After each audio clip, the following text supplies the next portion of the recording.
It's one of the simulators. Pentium. 那个 Daniel. Okay, Daniel is doing right now for his master theater. So this is a simulation using a Sumo. Okay. This is the vehicles. This is the traffic.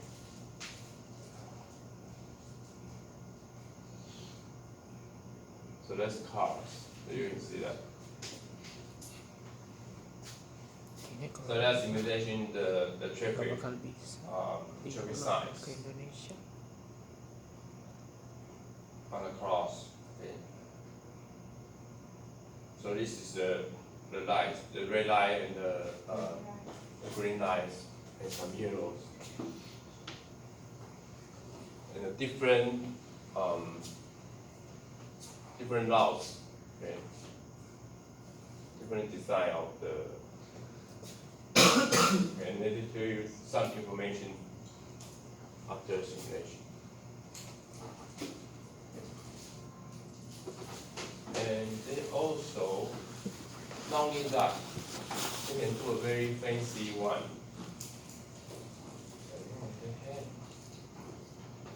They can even, this is all in the same one.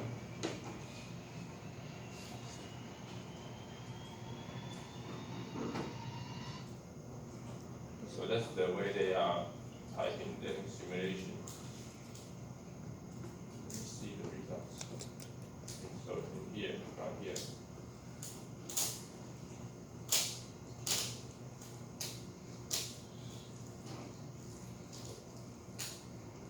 So they can use a real road map by simple programming. Then you can control everything you want.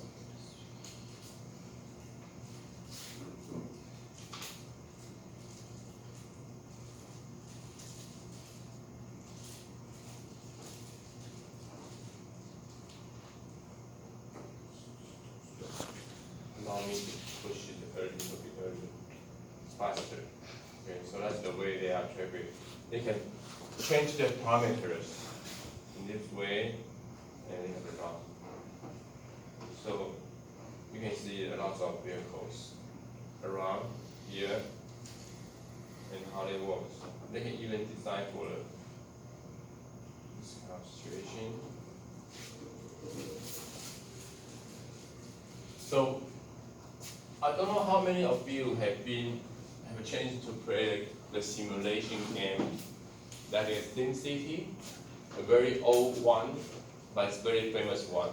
SimCity and SimLife. Okay, you can have your SimLife in the digital world. You can get married in there, children, and have a job, and there's a job whenever you want. Okay, and you always maybe assassinated by someone. So this is a simulation there. And I have one chance I met the designer for the SimCity 4. The SimCity 4 is a very special one. They have a name for the SimCity 4, it's called Formosa. The reason they call it SimCity 4 is a Formosa because they put the Tower 101s in their game. Okay, the developer is Taiwan, from Taiwan in the company. So several years ago, he came back to Taiwan to visit and also give some presentations for how they do the simulation in there. I got a chance to talk to him about, because when I'm doing my dissertation for my PhD program, I try to do the simulation for the traffic structures. And because the transportation simulation is very complicated, and I want to do it very quick. So I talked to my advisor and say, how about I use the SimCity as a simulator for my transportation policy? He said, of course. Okay. My advisor always said, of course. Of course you can do that. Okay. So I tried several times, but I also have difficulty doing that. Then I called the company to say, I'm a student in Stanford University, I'm doing the simulation. May I talk to your engineer? And they say, of course. And put me through the line to the engineer. And of course he asked me what kind of problems I have. I said, okay, I want to simulate the traffic.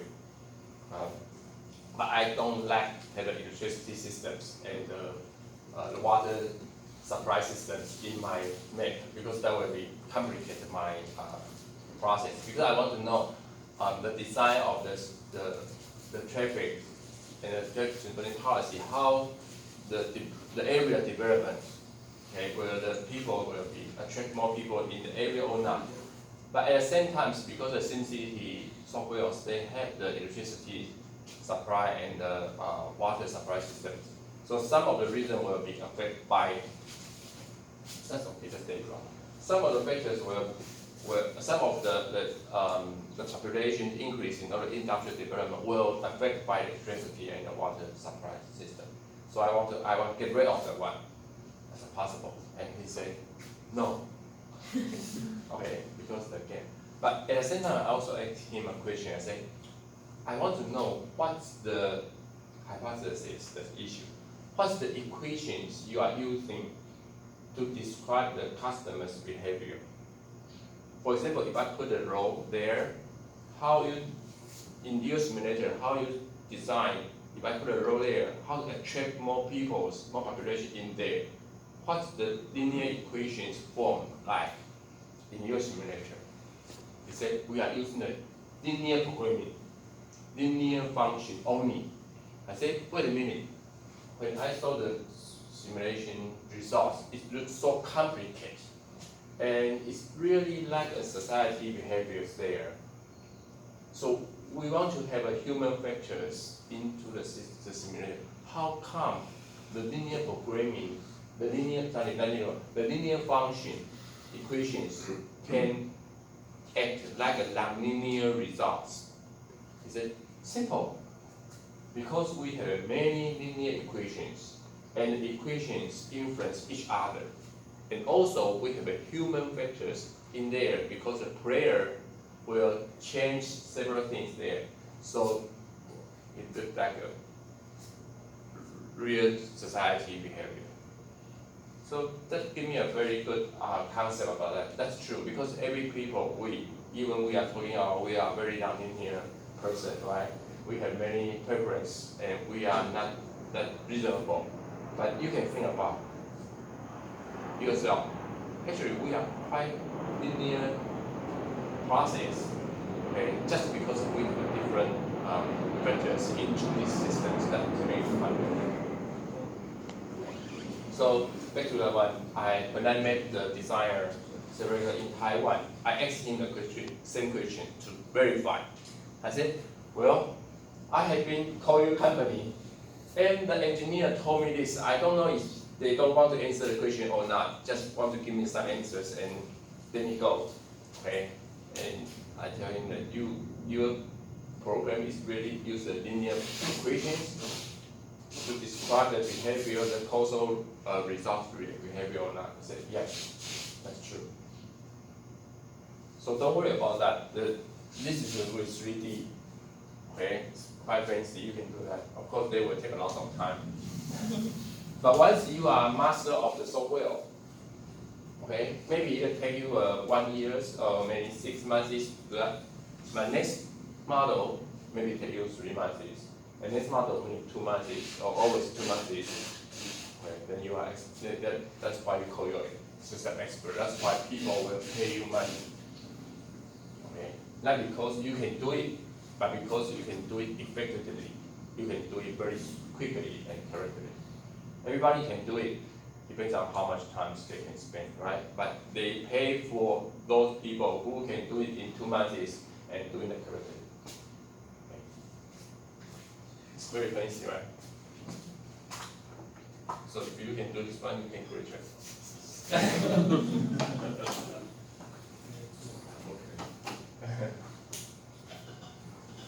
Okay. So that's the simulation. Okay. So back to here, we know the source of systems complexity.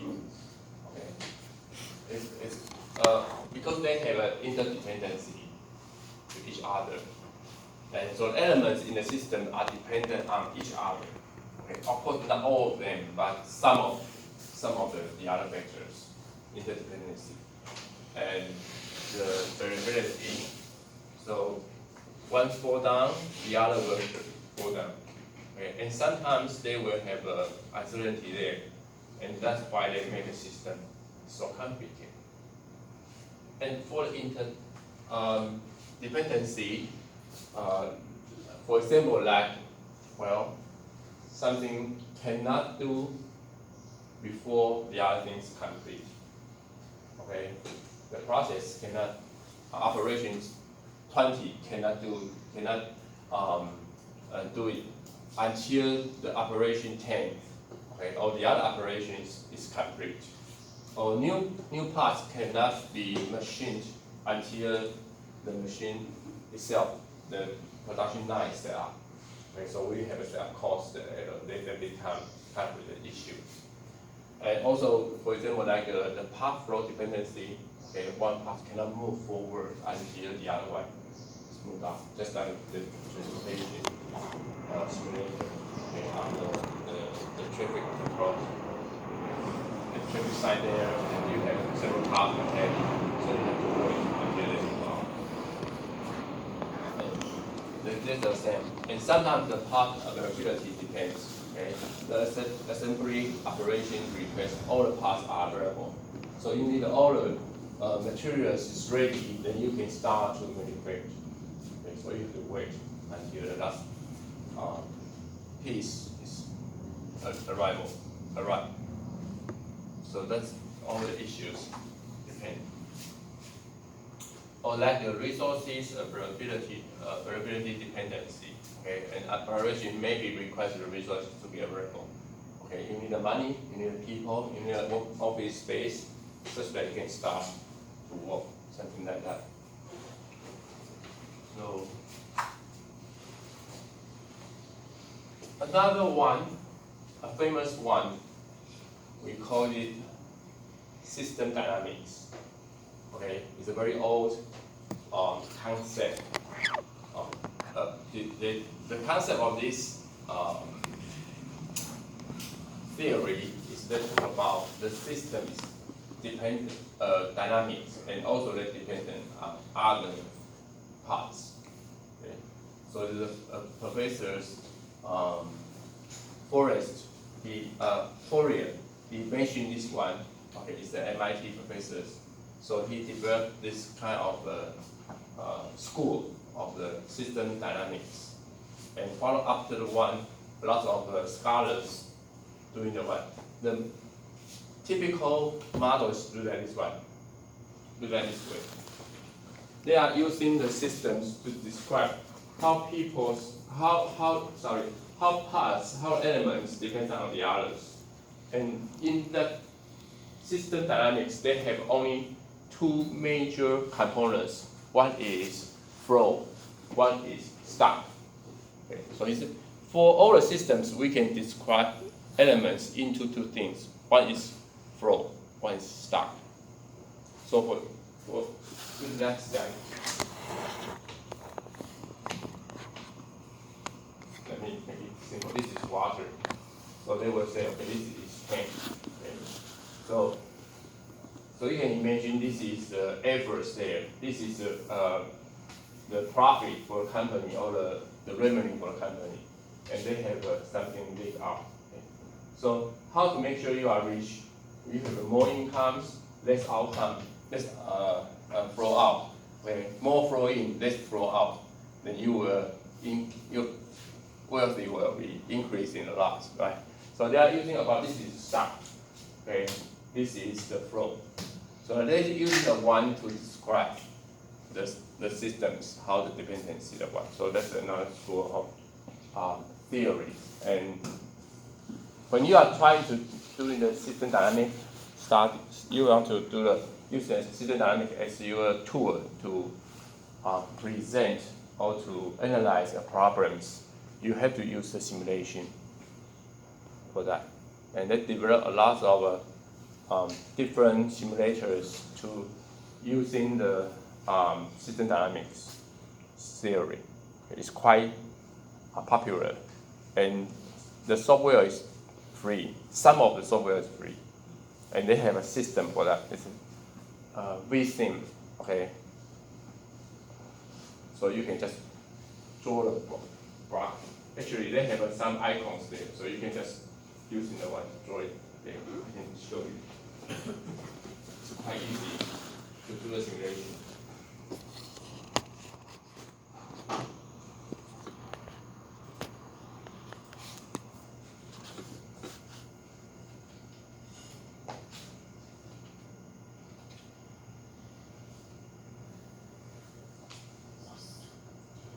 Okay.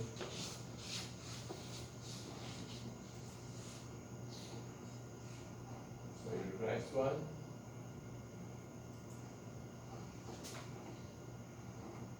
Give you a short one. Introduction. Let's look at this one. A system dynamics model starts with a diagram showing the structure of the system. You don't need to learn a new programming language. You just need to identify how the parts are connected and input some basic math functions such as adding, subtracting, multiplying, and dividing. Key stocks or accumulations are identified with a box. These stocks can go up and down based on their flows or rates of change. The advantage to moving from a stock flow diagram to a running model is that you can see what happens to the accumulations in the system over time. So the diagram isn't just a static picture of a system, but rather it becomes dynamic, like a moving machine or organism. Here's a simple example. Let's say we have a population of deer. The number of deer are represented as a stock. They can be born, added to the population, and they can die, subtracting from the population. How many are born depends on two factors: how many deer there are, and the birth fraction. That is the percentage of deer that will give birth in any given year. How many die depends on two factors: how many deer there are, and the average lifespan.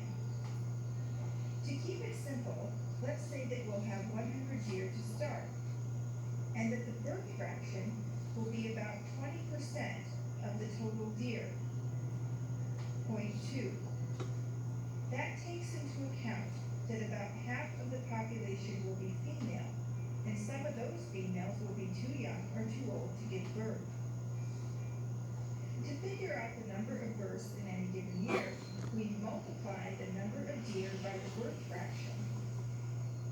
Again, to keep it simple, let's say the lifespan of a deer will be about 5 years. To figure out the number of deaths in any given year, we divide how many deer we have by the lifespan. So on average, 1/5 of the deer would die in any given year. Can you guess what will happen to the deer population given this simple structure and set of rules? Let's find out. Notice that the deer population stays exactly the same for 20 years. Now let's make a simple change. We'll change the lifespan to 10 years, so the deer will live twice as long. What do you think will happen to the deer population? Even though the birth fraction is the same, more deer are born because fewer deer die. This allows the population to grow over time. Let's try one more option. We'll reset the lifespan back to 5 years, and then lower the birth fraction. What do you think will happen now? Now notice that the deer die out because fewer are born each year than die. This is a very simple model, and we can explore questions about what would happen if the initial if the birth fraction was higher or lower, and if the lifespan was higher or lower. Yet this model is very limited. Let's say there was a problem with the deer population. Perhaps there are too many or too few deer. We can add other aspects that affect the population in order to understand the problem and consider leverage to improve the situation. These might include elements like food for the deer, predators, and more. To create some of your own models, check out the book Model Mysteries that includes fun, step-by-step instructions and examples throughout. Thank you for watching this short introduction to System Dynamics Modeling, brought to you by Creative Learning Exchange. Okay, so that's the simulations. The purpose of doing simulation is the first you can start from the simple one, but even in the simple ones, you know you can change the parameters, and they will beyond your imagination, right? Because in the first one, you will see if they set the lifespan is 5, you will see a straight line, not change at all.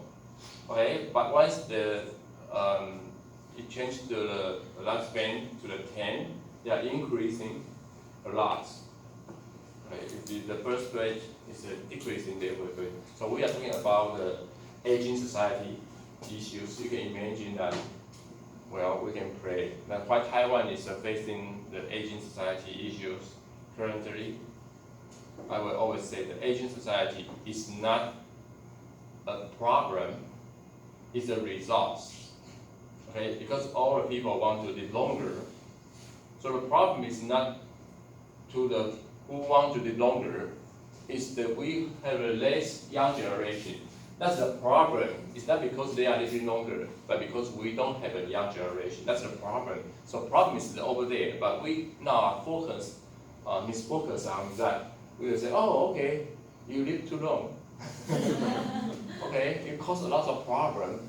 Okay, we are not solving this problem. But that's not true. Maybe for the aged people, they require more cares. Okay, because back to the 30 years ago, we don't have such populations in the aged people, and the service infrastructure is not enough to face in the new change. That's true, but that's not the problem. The cost. Okay, the problem is because we don't prepare for that, but not because they should not live longer. But the problem is we don't have enough young generations to serve the society. We don't have enough young generation to make fortune, make profit for the society, have enough tax such that we can provide good service to the aged people. So that's the part of the power of the simulation. Okay? And also it points out, well, just look at the population of deer. It's only one issue. But this is only part of the systems. Why? Because if we have increase in the population of the deers, we need the food. Okay? And don't forget, deer itself is a food to the other animals. Okay, the wolf. So you can think about the whole ecosystem, then you can simulate. Should we release the license for hunting? That would be the issue, right? If we allow the people to hunt for deers, what will happen? So they can use the simulation to see how the policy will change the population of deer. Not only the hunting and the deers itself, but also the hunting deers and also the food. The other animals depends on deers. So that's the society, ecosystems. Okay. That's not difficult to do that. If you want, next time, if I have time, I can teach you to do that whole thing, process in 3 hours. Okay. So, don't buy the license. Okay. But it's not that difficult. Once you know how to do that, that's the good. I think, as I mentioned, this century is a very good century, it's a learning century. Okay, whatever you want to learn, you can just go up there and just to see. Their software is available here to do that. Okay, but that's a simulation. Of course, they have some basic concepts. Okay, they will talk about the cycle. It's a positive cycle or negative cycle. How the small cycles inside the whole system. So you can identify. That's a hypothesis. Okay, how the parts, how the elements rely on each other. Okay, how influence for that. And I think about 3 or 4 years ago. Okay.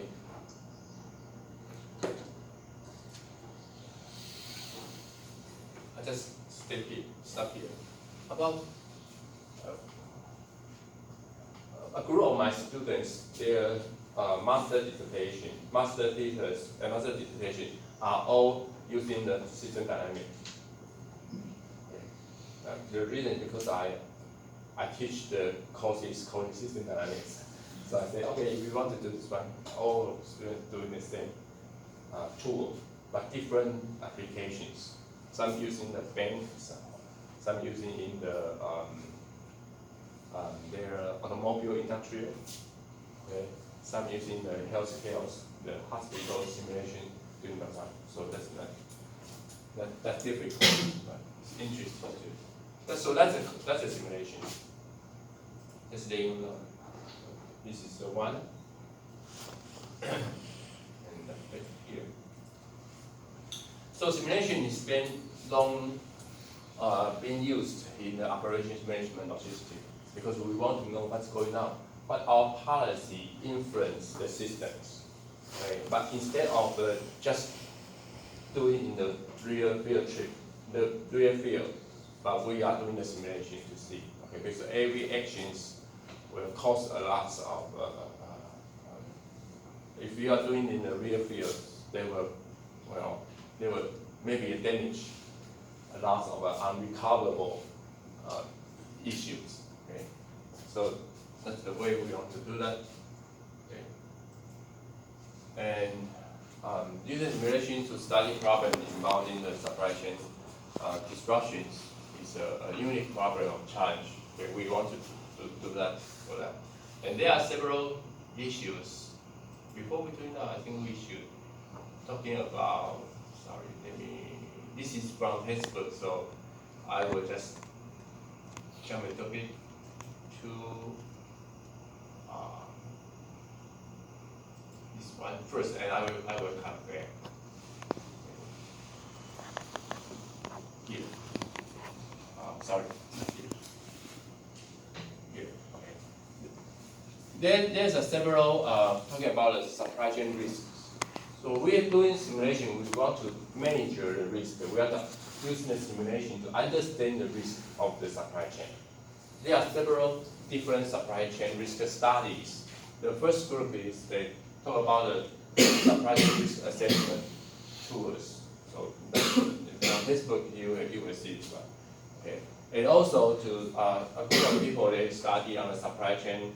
Supply risk perceptions and also the supply chain security issue. And the last school is about the supply risk management. Okay. Of course, for us, we want not only to understand, to know, but we want to manage the risk. So that's why we are using the simulation to do it that way. A little bit back to in the right direction or not. Sorry.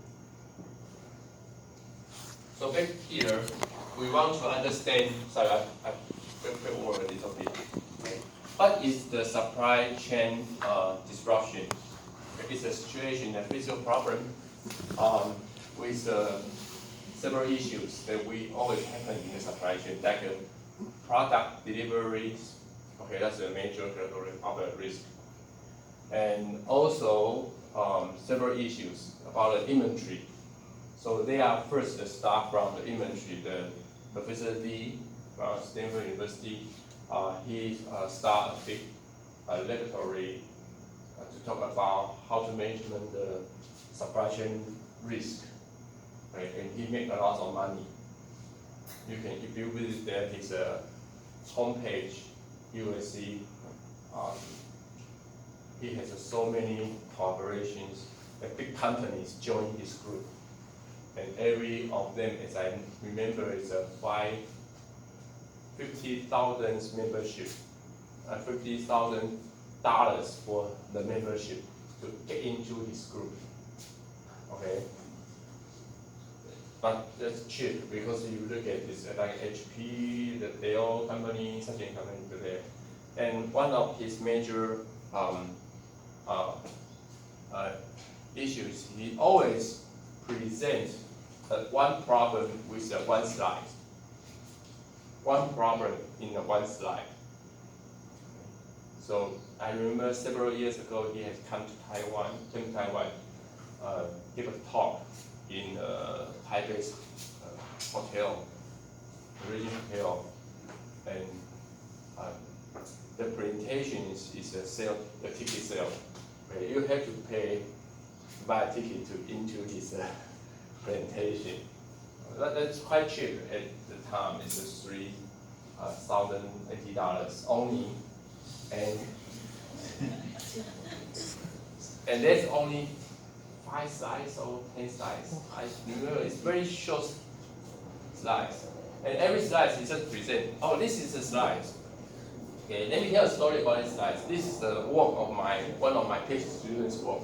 He worked for 2 years on this problem, but I concluded it's one slide. So that's a kind of value of knowledge, right? He abstract the most important, and he knows what the pain points to the companies. Okay, he directly tell you how to cure your pain points, and that's why they want to pay money for this.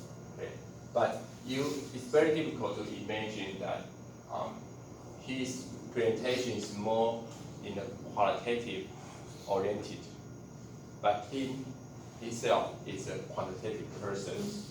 Back to more than 20 years ago, he's a stochastic person. So you have to understand why sometimes you look at the presentations of those big persons, it's quite not quantitative, right? They are not using so many equations, they are not using a lot of numbers, but in the backbones, they are really experts on those quantitative tools, okay? But they are more beyond that, just as they are beyond the mountain already, right? They are in the sky. But they have to work very hard to understand, right? To measure all the details. Okay. So let's look at the one. We have